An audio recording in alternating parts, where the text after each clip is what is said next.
अन्नदाता हेल्पलाइन निशुल्क फोन संपर्क सेवा के माध्यम से आपकी द्वारा पूछी गई समस्याओं में से एक या दो महत्वपूर्ण समस्याओं को हम अपने कार्यक्रम में शामिल करते हैं।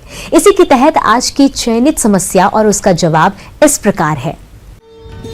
अन्नदाता निशुल्क फोन संपर्क सेवा के माध्यम से पूछे गए प्रश्नों में से आज हमने जिस प्रश्न को कार्यक्रम में शामिल किया है उसे पूछा है ग्राम अकवा, जिला जालौर के कृषक रतन लाल ने। आप टमाटर की फसल में कीट नियंत्रण के बारे में जानकारी चाहते हैं तो रतन लाल जी, आपकी जानकारी के लिए प्रस्तुत है कार्यक्रम का ये अंश।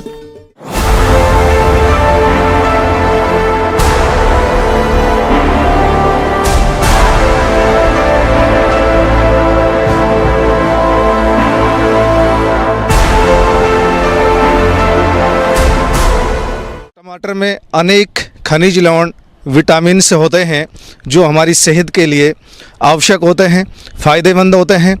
तो इन कीट और रोगों का समय पर नियंत्रण करके और किसान भाई होने वाली आर्थिक हानि से बच सकते हैं। तो सर्वप्रथम हम बात करते हैं कि टमाटर की फसल में दो प्रकार के कीटों का प्रकोप होता है।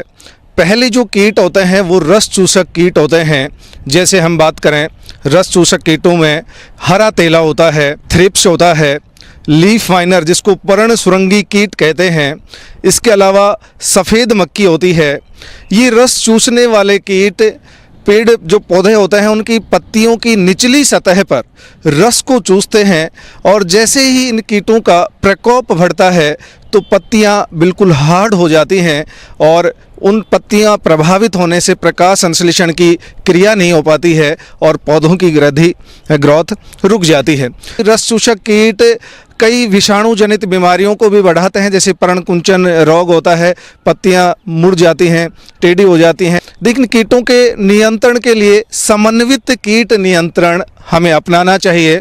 सबसे पहले अगर इस प्रकार के कीट हमें पत्तियों पर अधिक संख्या में दिखाई दे रहे हैं तो जो प्रभावित पौधे हैं उनको उखाड़कर जला देना चाहिए या फिर उनको ज़मीन में दबा देना चाहिए और समय पर खरपतवारों को निकाल देना चाहिए, क्योंकि कीटों का जो प्रकोप होता है वो खरपतवारों से अधिक होता है। जब इनकी लगातार संख्या बढ़ती हुई जाती है कि ETL लेवल से जब ऊपर ये चले जाते हैं तो हमें रासायनिक नियंत्रण अपनाना चाहिए।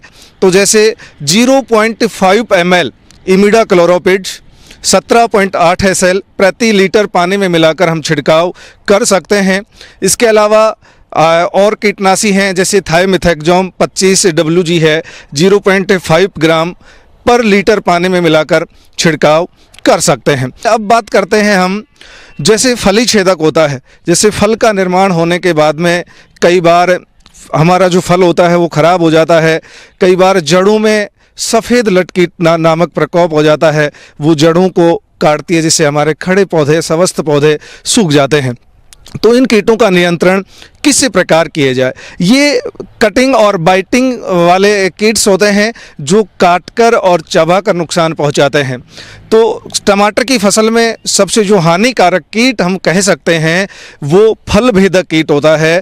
ये हेलिकॉर्पा आर्मीजेरा और ये फलों को काणे करके उनकी गुणवत्ता को ख़राब कर देता है, जिससे मार्केट में हमें उचित लाभ नहीं मिलता है और कुछ दिन बाद में ये जो फ्रूट होते हैं वो सड़ जाते हैं, जिससे हमें अधिक हानि होती है।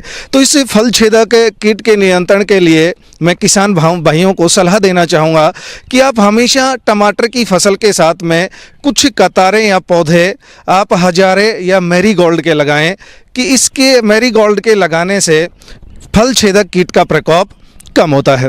और खरपतवारों को समय पर निकाल देवें, क्योंकि खरपतवारों से भी इस कीट का प्रकोप अधिक होता है।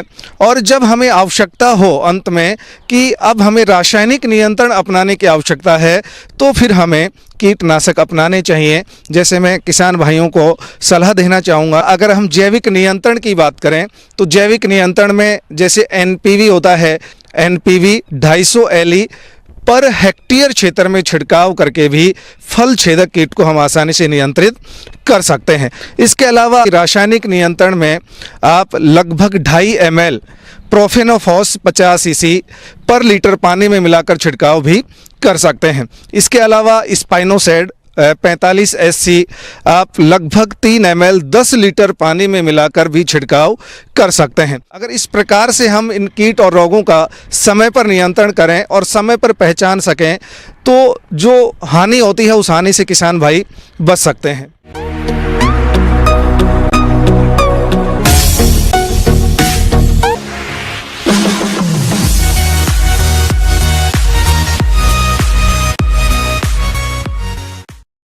राज्य की विभिन्न